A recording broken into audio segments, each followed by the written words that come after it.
The State Farm Champions Classic just completed, and I have my guy Keandre, better known as Hoop Intellect, and we are going to discuss and break down some of the performances from the top NBA prospects in a wild night of college basketball that featured two great games. Stay tuned.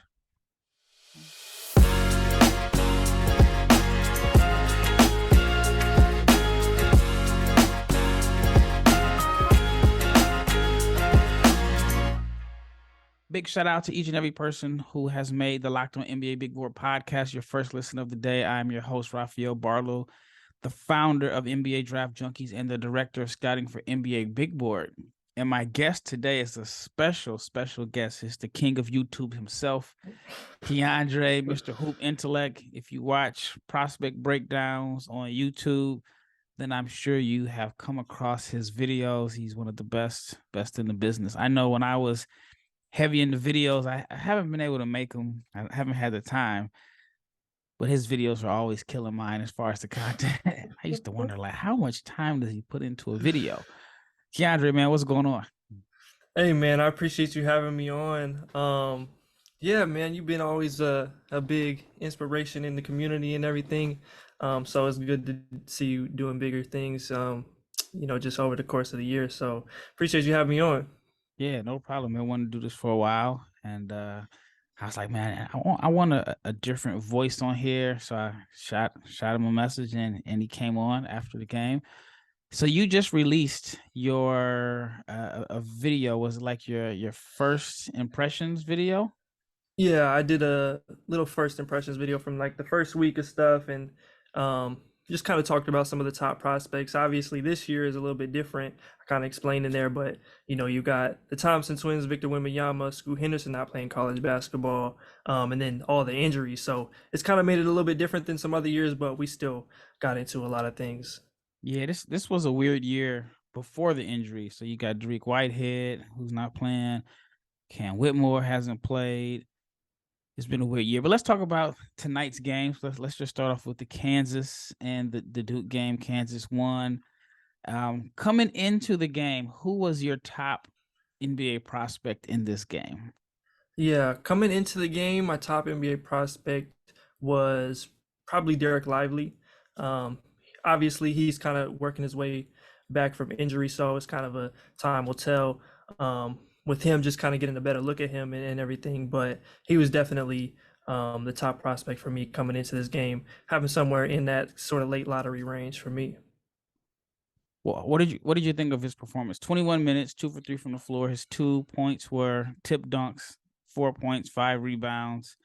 And I posted on Twitter maybe a couple weeks ago who was the better prospect between him and Khalil Ware. And from the NBA scouts that I spoke to, it was pretty overwhelming that they felt Ware was the better prospect. Twitter, I think more was Ware, but it wasn't, the gap wasn't as wide. And then I believe Ware had a monster night tonight. Um, do you have Lively ahead of Ware? At the moment, they're pretty much neck and neck. I believe in the preseason they were one spot. I think Lively had the edge, one spot ahead of him. But it's kind of like I was saying, it's kind of a work in progress for both of them. Obviously, I didn't get to see what Ware did tonight. Just kind of focusing on those two games in the Champions Classic. But yeah, that's actually interesting to hear that Ware kind of has the edge on Lively. Yeah, I mean, I think it's a combination of Lively was highly touted for a while. Ware is the newcomer, and so sometimes it's like a recency bias. But Ware had a good game, even though it was Montana State. It wasn't, it wasn't Kansas. He had 16 points, 7 of 12 from the floor, 2 of 3 from 3 with 7 rebounds, 2 assists, and he had 2 blocks. So pretty good game. All right, but let's talk about this. Derek Lively, what did you think of his overall performance? I mean, do you chalk it up to him just kind of being a little bit rusty or not getting touches? But then on the other hand, you see like Filipowski didn't necessarily need, like someone to spoon feed him the ball. He kind of made things happen himself. Were you surprised by Lively's 4-point performance? I honestly wasn't. I kind of kept expectations pretty low, just being that he's working back, and I know that they've kind of said that they're gonna try to keep it a little bit, slow, work him, ease him along the process. You did make a good point though, like for him and his style of play, like he's gonna have to kind of be set up in just the way that he kind of operates, and the way that Flip is just able to kind of go out and get it, and he's just got a little bit more versatile in terms of like bigs and just skill sets. But yeah, I honestly I didn't really take too much away from it. I thought defensively he looked pretty solid in that drop that they were running. There's only a couple times where I felt like he was really out of position. He made some big blocks in the second half of that game. But not too much that I would really, for me personally, like take away from it. I just kind of want to see a little more before I start taking like too much away from Yeah, these performances early on. it's still early. When he's at full strength, do you think they're going to start Filipowski, Mitchell, and Lively together? That's the interesting question. That's the weird thing about this roster. I think I was talking about that recently. Um, I don't know if that's gonna work uh, particularly well, but at the same time, like those are some of their most talented players. You kind of almost have to play Mitchell at the three there. But yeah, I guess we're just gonna have to see. All right, what did you think of Filipowski? I thought that even though he didn't shoot the ball well, finished with 17 points, 14 rebounds, took him 18 shots. But what did you think of his performance? And did it do anything to change your perception of him? I was impressed by him. I wasn't sure about him coming into the year, just especially defensively, but he's started off the year really well. Three double doubles, like they mentioned on the broadcast several times, to start the year. I think that he was better than the box score will remember him as tonight. I thought he was really good on the glass. Created a lot of things for their offense when it kind of stagnated at times. Um, and just somebody with his skill set and his the ability to kind of put it on the floor a little bit, make plays for others. I thought that he was solid moving in space in the times that he had to do that defensively. Um, and overall, I kind of favor him a little bit more than I did coming into the year a little bit. So my eyes are kind of locked into what he does, because I think that he is super. I mean, we all knew that if you've seen him before, he was super talented and had the ability to do some unique things at that size. But just seeing him in college so far, and especially against a team like Kansas, you got Kevin McCullough, Jalen Wilson, throwing different guys at him, KJ Adams. I liked what I saw. Yeah, let's switch gears. Let's talk about Kansas. Kansas won 69-64. Jalen Wilson has turned the corner. Like, he showed flashes as a freshman. You can say that his sophomore year didn't get off to the start that expected, but then his junior year, he turned the corner. I mean, three games, like what, 20, 10, and 5 in 3 games. At least that's what he's averaging. He didn't shoot the ball well today. He took 26 shots. I was shocked to see that. He took 26 shots. He missed all of his attempts from three, but he finished with 25 points, 11 rebounds, 5 assists. I thought he just did a lot of things that impacted the game. He was a connector. He made good passes. What did you think about him coming into the season, and where did you have him on your last big board or your last mock? I believe coming into the year, he was somewhere in the second round, like 40s, 50s, somewhere in that range. So I was at least somewhat favorable on him, just kind of being able to work his way into like real draft consideration this year. But his start this year has been pretty much everything that you could possibly ask for. He's really taken on that kind of leadership role, both in terms of like scoring the ball and just like getting all the guys together, bringing that energy on a nightly basis, in a role that like he hasn't had to do in the past. You've got Christian Brown and Ochai Agbaji leaving, and he's kind of slid in there and taken over for what they did in the past in a lot of different ways. Even though he did miss all of his threes tonight, which is going to do some damage to his percentage that he had starting off. I like how he's been shooting the ball, is really confident. Even some of the like pin downs and the 1-2 dribble pull-ups that he's had. He did airball that one. He should have just shot the pull-up. He shot a floater. But other than that, like he's done a lot of good stuff. He's obviously been a big-time rebounder over, his entire college career. And yeah, just kind of putting all these pieces together, especially as a scorer, and the impact that he can make defensively, the versatility on that end has been good to see. And I definitely think that he's going to be one of those upperclassmen who, really puts his flag down and is a draft candidate this year. You think he can have a Ochai Agbaji type jump? That's pretty tough. I think that he'd have to shoot the ball at like a pretty good clip for Yeah. people to be confident enough. But like even Ochai, like going lottery is a huge thing. 'Cause I It's didn't probably see him going lottery coming into yeah, last year either. yeah, for sure. And even like near the draft, I was kind of surprised that Cleveland went in that direction.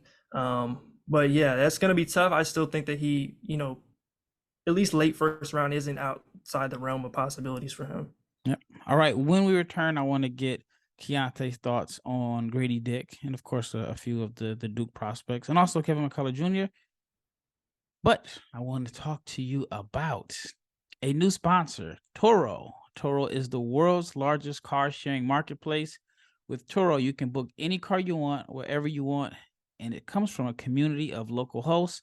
Browse a huge selection of vehicles for just about any occasion or budget across the US, United Kingdom, Canada, and soon coming to Australia. So you can book a spacious SUV or a minivan for a family road trip, or a classic or luxury car for a special event, birthday, or holiday.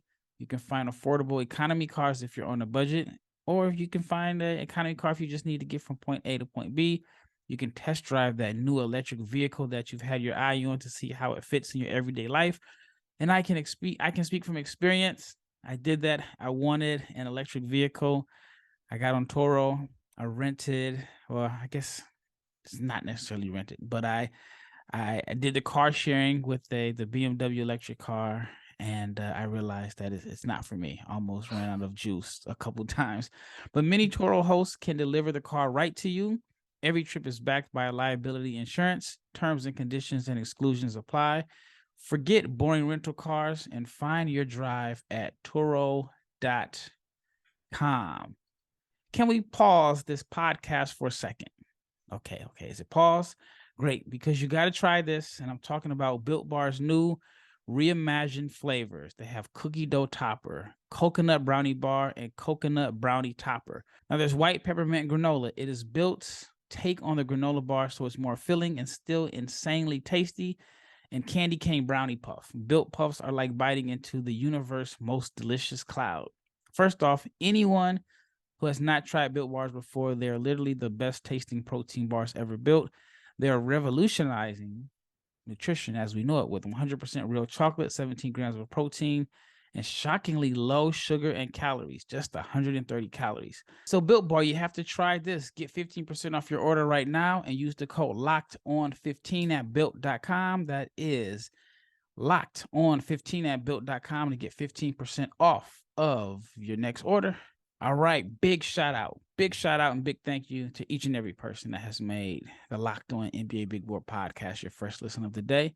Now, for your second listen, check out Locked On Sports Today. From the games that matter the most to the biggest stories in sports, go beyond the scoreboard and behind the scenes with local experts and insights that only Locked On can provide. Locked On Sports Today, it is available on this app, YouTube, and wherever you get your podcasts. All right, once again, it's Rafael Barlowe with Mr. Hoop Intellect himself, Keandre, and we are just recapping tonight's great games. It was two good games. And a lot of times you don't really get two good games, but there's two good games. And we'll backpedal to the Kansas and Duke game. Grady Dick, what did you think about his performance? I thought he played well. I thought he showed that he's more than just a shooter. I mean, it's very easy to just label someone a shooter. And I mean, let's just be honest. When you're white and you can shoot the ball, people put you in a box as just a shooter. But he had a nice reverse. They were throwing lobs to him, which is something that, unless you've really been like watching and taking a deep dive into his high school tape, you would have never thought that he was the type of athlete that you would throw lobs to. And it seems like Kansas always has like this shooter that they run these backdoor lobs to. I remember I honestly thought Ben McLemore was going to be the next Ray Allen because he was such a Yeah, good shooter at Kansas, and then he was catching lives, and then it's like he got to the NBA, I never saw him dunk again. But yeah, anyway, with Grady Dick, what did you think of his performance? yeah. I thought he was really good. You know, obviously there was a little bit of a dry spell there in the second half where he kind of went to the bench. They wanted a different look defensively, but his impact at the end of the game really won them the game. I think he had 7 points in that last stretch. He got the two stops, stopping Mitchell, going to get that three on the other end, and then getting involved in the play and where Roach turned the ball over on the sideline. Um, but yeah, just his ability to kind of affect the game in multiple ways, along with being that big time shooter, is really the appeal with him, and also being somebody who's a legit 6'7", 6'8", is something that is really good and works in his favor when he brings to the table for the next level. My perspective on him, I have a little bit different perspective because I've actually known him since he was like uh, fourth, fifth grade or something in there. Okay. He played with my brother in high school, and I played with his older brothers as well. So kind of have that connection there. So I've been able to see him for a long time and watch him like grow and develop. So it's been pretty cool to kind of see him put it all together on like the biggest stages. But yeah, I thought he was really solid. He's somebody who's going to affect the game in multiple ways, and I think he's going to have a big time year and a lot of suitors come next June. Yeah, I mean, in this draft, I think it's low on shooters. I mean, it's high on athleticism and versatility, but there's not a lot of shooters. And with Grady, the thing for him was you knew that he could shoot, and so I feel like what everyone wanted to see from him is what can he do outside of shooting. And I thought today, even though he didn't have like a monster game on the box score, he scored 14 points, but he only hit 1 3. So he Right. showed that he can score and impact the games in other ways outside of just shooting. And he only took 4 3s. So it wasn't like he was a volume shooter from three and took a bunch of shots. So I thought that he played really well. All right, let's talk about Kevin McCullough, the Texas A&M transfer. I had the opportunity to spend some time with him this summer while he was working out when he was kind of on the fence. He had 12 points. He was 5 of 10 from the floor. He was 2 of 4 from three, 6 rebounds, 2 assists, played the the type of defense that you're expecting from, arguably the best wing defender in this draft class. What are your thoughts on McCullough? Yeah, I feel like the best way to describe him is just solid. Like he doesn't need the ball. You can really not pass it to him for several possessions. He's going to knock down a three. He's going to come up with a big time offensive rebound at the end of the game, tip in. Somebody who can guard multiple positions. You throw him on Flip. You throw him on Tyrese Proctor. He's a little bit better at screen navigation than Grady showed in that game. Just somebody who's able to make an impact on the game in multiple ways, and he has good size. He's a solid athlete. Like he just brings a lot to the table that you really like. And going forward, I'm a big fan of his. How much do you feel like playing in Texas Tech's offense kind of bogged him down in a sense? I mean, he had some good numbers last year before the ankle injury, but let's just be real. Texas Tech doesn't have the sexiest offense, and it's not All right. the most creative system to showcase offensive talent, even though they've had some guys that, tricked some NBA teams into drafting him high. But what were your thoughts on him coming into the season? What were your expectations at Kansas? Yeah, so honestly, I didn't really expect too much offensively. I felt like he would, get a lot more opportunity just with the some of the dribble handoffs and the continuity of the things they like to do with the back cuts. I feel like that was an area that he could also excel. Um, but really, just being able to see him do just a little bit more and have a little bit more opportunity, a little more spacing, less time where it's going to be stagnated, especially um, playing with a guy like Jalen Wilson and obviously DeWine Harris and what he's doing this year, and even Pettiford off the bench. I like what kind of energy he brings to the table and setting others up. But yeah, offensively, just kind of somebody who is gonna be able to knock down threes at a high level. I think he hit like half the threes in this game. Two Everybody for was, four. Yeah. yeah. He 2 for 4. I think how many did they make? They made 6 total in the game for both teams. So yeah, just somebody who can knock down spot ups. He's gonna, get to certain spots on the floor. So really nice performance from him, and I think we continue to see him kind of complement the rest of the pieces over the course of the year. Yeah, the big thing for him is going to be the shooting. That was the knock on him coming into the season. Like I said, I spent some time with him this summer. I want to say I spent 3 days. So I watched him work out, and he worked out with Jake LaRavia. Not saying that he was on Jake's level as a shooter, but if you didn't know like their reputation or the perception of them, if you just watched them work out in the gym and saw shot for shot, I mean, he was hanging with Jake, and Jake was a pretty good shooter. And so far today, I mean, he was 2 for 4 from three. He did have a couple of misses that I thought, if you were one of those people that question his touch, a couple of Yeah. the misses would make you say, okay, yeah, the 2 threes that he made was, I don't want to say flukish, but I mean, I think those misses kind of, helped your case if you have doubts about his shooting. But he was 2 for 4 from three. And I think this year, if he can shoot 35, 36% from three with his defense, then I see him as someone that will get drafted pretty high, especially if Kansas wins. I mean, I don't know if he'll be a first round pick just because the league is kind of tough on guys that go to college for 4 years or so. But Right. I definitely think that he has the intangibles that, if he gets into I mean, everybody, if they get into the right system and a right fit, they'll shine. But he does have the tangible intangibles and the versatility in the defense that I think can come in and help a team right away as a rookie. All right, let's switch back to Duke. What did you think of Roach? 17 shots, 16 points.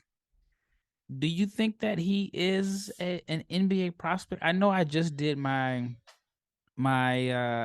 did a it's not necessarily a big board, but I just did like my top prospects, and I left him outside of my top 100. Yeah. Do you think he is someone that can sneak into the second round of the NBA draft? I know there was some hype about it last year after he had a good stretch of games, but what are your thoughts on that? Yeah, I think he's gonna have to be. I mean, there's already kind of a lot of pressure in, they really need him to like step up and be that guy in a lot of different ways for them offensively. I'm not like opposed. I think that he would probably be in my top 100, but it would be towards the bottom half of that for sure, like the real edge of it. Um, there's still some questions about him as a shooter for sure. He started off the year pretty well, but 1 for 5 tonight. Kind of has some costly turnovers. There's just kind of a certain pace that he plays with at times, or certain decisions that he makes that you want to see, be a little bit better. But again, like this young team, he's gonna have to be the guy on, pretty every single night. And at the least, he was able to create some things that other players on this team just aren't able to, and kind of uh, be able to make an impact against a really good Kansas defense. But at the same time, just kind of long term looking ahead to that next level, I'm not sure if he necessarily has all the pieces, especially being a smaller guy as well. So All right, let's switch to Tyrese Proctor, who was coming into the season was 1 for 12 from the floor. He's shooting like 8%.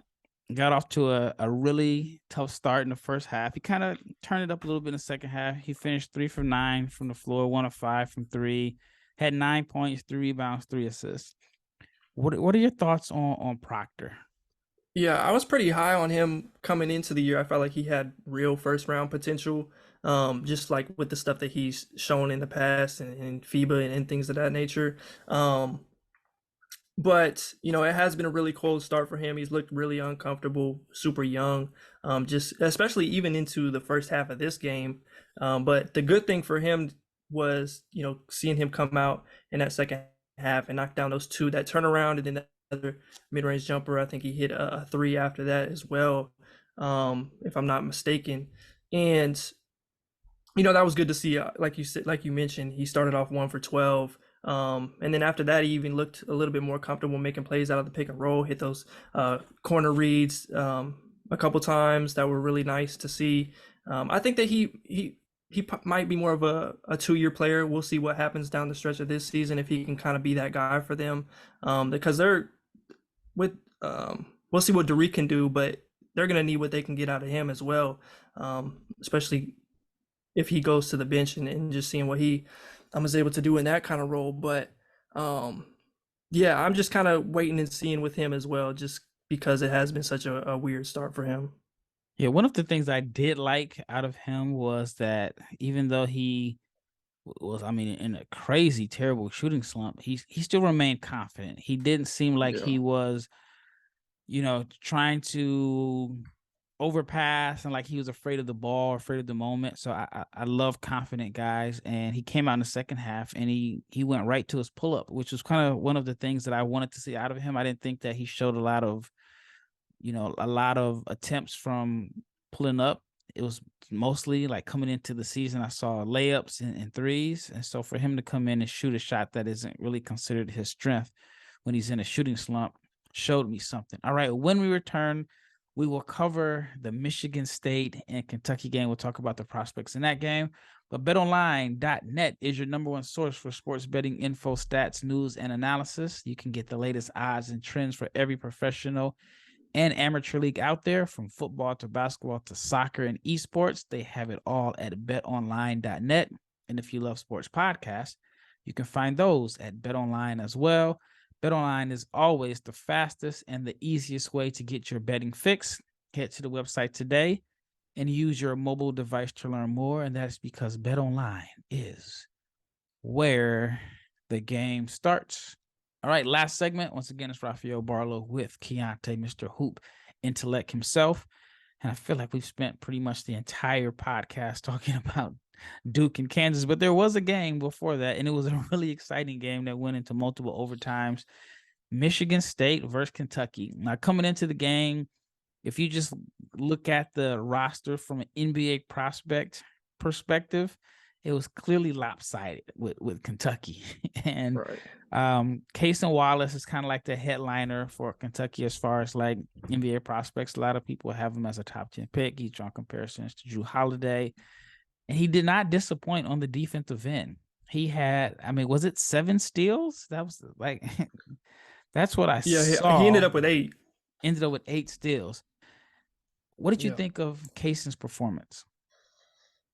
Yeah, obviously, like you mentioned, big time on the defensive end. We kind of knew that coming in, but just being able to do it at this level and just immediately, some of the things that he was doing off the ball, just if you watch him for a couple of possessions, being able to, I remember one possession specifically where they actually made the 3 in the corner, but he was able to peel off and get out there and contest after, tagging the roll and doing all kinds of different things throughout the possession. Just some of that stuff that he does, and also just digging on the ball and watching when a guy might spin and being there at those times, and then obviously the lateral quickness and ability to do certain things and cut off drives, wall off drives. Is how he was able to get a couple more of those steals. But his impact on that end is definitely part of his main appeal going into the next level. And then offensively, I feel like there's some times where he's a little bit hesitant. There was one possession down a stretch where he could have shot a pull up. He tried to throw it out to Xavier Wheeler in the corner through a turnover. So just kind of working through that and being a little bit more aggressive. But overall, I thought he was solid on that end too. Made some, movement threes. He relocated, made a big shot down the stretch there. But yeah, overall, really nice performance defensively, and I think we'll kind of see who he is fully offensively over the course of the year. See, I disagree, because I don't think you're ever gonna see a player from Kentucky Yeah, you might be fully right about that. show Yeah. what they Yeah. have. But he finished with 14 points, 5 rebounds, 5 assists, 2 of 5 from 3. Played 44 minutes. How often do you see that in a college game? Like you mentioned that with Grady Dick, I've been watching Cason since he was in like 4th grade. I was like doing video work for this team that he played on Yeah. as a 4th grader. And I mean, team was loaded. I mean, you got Cason at Kentucky. There's like a kid, TJ Caldwell, that plays for Ole Miss. You have another player, Drew Steffi, that signed with Texas Tech. And then I was watching my old film, and there's like Keontae George, Mark Mitchell was in there. It was pretty crazy to see these guys when they're little, and I had like this footage on a hard drive.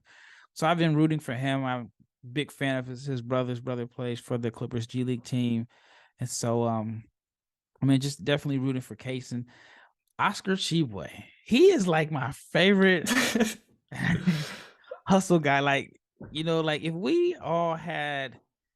if we applied his mentality, how he goes after boards, and we applied that same mentality to go after our goals and dreams, we'd all be multi millionaires. Like this dude, I'm actually gonna do it. I'm gonna make a highlight tape of just his rebounds, like the rebounds out of the area. It's really looks like, I don't know. It's like if somebody was shooting like wads of $100 bills, and they're coming off the rim. That's how he's going after them. And he finished with 22 points, 18 rebounds in his first game back. What is, and this was against Michigan State. Like, what is he gonna put up in in some of these non-conference games? Do you think we have a chance to see a 25-25 game from him?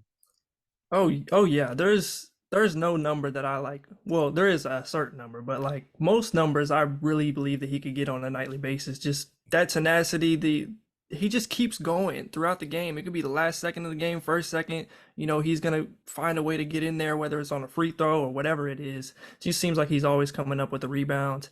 I'm actually curious what you think of his like sort of overall NBA potential, being a guy that's like he doesn't have all the athletic traits or the length or anything, but just what he brings to the table just feels like he would find his way into the league somehow. Oh man, I was gonna ask you that question. I thought about that again today, and I was like, you know what? I would want him on my team. So I'm thinking of teams that he could fit on, and I'm like, all right, let's say Brooklyn. Brooklyn needs size. I think he would be fine there. Now, of course, you can't play him and Simmons together because you don't really have any floor space. Now, it definitely clogged the lanes, but I do think that there is a role for him in the NBA as a rotation guy that just comes in and scores off dump offs. He's a guy that would, even though he's not like a great rim protector, but he's a guy that would probably love to play with. Well, let me think about that. All right, offensively, he would love to play with Westbrook. They would probably fight each other in the air for rebounds. But as far as Westbrook just driving to the lane 100 miles an hour and then at the last minute looking for a guy to just dump it off to that's going to try to at the dunker spot, I think that's like the type of big that on one hand Russ likes to play with, but then again Russ definitely needs like a floor space or whatever. But I do think there's an NBA role for him. I would like him on a few teams. Like I live in Dallas. I think people in Dallas would probably like him. Yeah, definitely. Because he's a guy that as many threes as they take, he'll probably get them a few extra possessions. And he's like a long, what's the term I'm looking at? I have it in my notes, but he's like a long shot rebounder, if that makes sense. Yeah. Like it doesn't have to just come to him. He would chase down long misses, get extra possessions. I think he has a chance to really play in the rotation. Now, what are your thoughts on him as an NBA rotational player? Yeah, it's funny you said that you want to have him on your team. That was the thing that I was thinking about. Because you always think about like draft picks or like the draft slot or what part of the draft you would want to take him in, but it's like whatever it is, if he goes undrafted, that's a guy that you want on your team in every situation. Um, he had some really good moments kind of sliding his feet too tonight, especially that was good to see, especially coming back from injury. But like you said, I just think that it might not be right away, but there's gonna be a spot for him to just kind of come in and muck it up and get extra possessions and just kind of battle inside for him in the NBA. Yeah, he was born in the wrong era, man. He'd be a top 10 pick Oh 20 yeah. years ago. But it's weird. Like sometimes I'm like, okay, the touch isn't bad, and then sometimes I'm like, okay, he needs to improve his touch. I definitely think he needs to work on his left hand. There are times when I think that he has a left hand hook, and he doesn't seem to have much game coming off his right shoulder. Yeah, Let's talk for about a sure. few of the other guys that are prospect. Actually, a guy that's probably not on many draft boards, but you can make a case to say he was one of the more impressive players, was Wheeler. He was able to get in the paint whenever he wanted to. I mean, he's undersized. I mean, we all know that he can pass. I think he's led the SEC in assists a couple years, but I thought he had a really good game. Finished with 16 points, 8 assists. Where do you see him? You see him as like a guy that goes to summer league, or do you see him as a guy that will be in the G League for a couple years and then he'll end up heading overseas? Yeah, I would guess that he's probably somewhere in that G League type of range, just given his kind of size and everything. But like you mentioned, his abilities to put pressure on a defense with his speed and everything, and um, he hit a couple threes tonight. Had The eight assists. slowest shot. He's like, with his Yeah, size and how slow it is, you'd think that it would be really contested or somebody could come out and contest, but he knocked him down. It's a slow shot, but it went in today. yeah, for sure. So I mean, and it's always been kind of weird. Well, at least the last couple of years, just seeing him with Ty Ty and now with um, Kaysen, and just kind of seeing the relationship between that, like ball handler wise. But yeah, I think that he's got definite pro potential for sure. I think he's a good player. So we'll just kind of see where he goes from there. All right, we're running out of time here, but the two guys from Michigan State, Hall and Hauser, unless you like Sissoko, do you think any of those three have put themselves or played themselves in position to be a second round pick? I have a friend that really likes Malik Hall. Do you think those guys could end up seeing themselves on draft boards by the end of the year? I think it's definitely a possibility. Malik Hall made some really big shots tonight, kind of kept them in it. Off that inbound, and then on the other dunk that he had. I think Hauser, obviously, what he brings to the floor as a shooter, that's going to be his main appeal. And we always are looking for shooters. That never goes out of style. So I mean, it's definitely a possibility, but they don't necessarily have like the biggest appeal like coming into the year. So if Michigan State can be this competitive throughout the year, they're definitely gonna have a lot of buzz. Yeah, I mean, you can make a case and say they could be 2-0 and beating Right. two teams that are ranked really high.